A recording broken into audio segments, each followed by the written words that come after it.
Пациент номер 199 пише, че има болки, освен това стягане нощем в гушата. Има и болки във врата,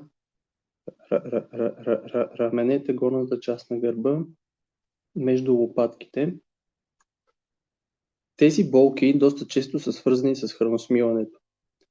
Именно това е и една от причините да предположат, че оттам идва изтягането в гушата.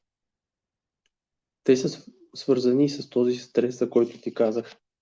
Защото тези части на тялото много често събират стрес. И ако искаш, мога и сега да ти дам нещо, което да започне да ти помага за този стрес в горната част на тялото, т.е. за тези болки. Обаче помисли, защото идеята на програмата е по едно нещо на седмица, за да не се пренатоварва човек. Но ако искаш, мога още сега да ти добавя нещо в дигиталния дневник, което много ще ти помогне за тях.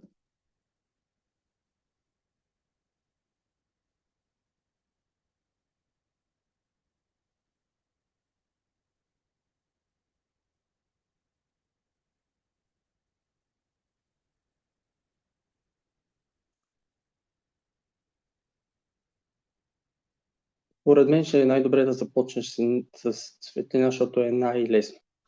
И най-лесно ще може да се отсее дали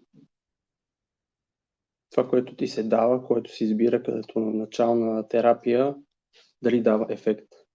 Защото ако се добавят 2-3 повече неща, всъщност след една седмица ще се чудиме заради кое от тях е, ако има подобрение. Окей, добре, значи оставаш само на светлината.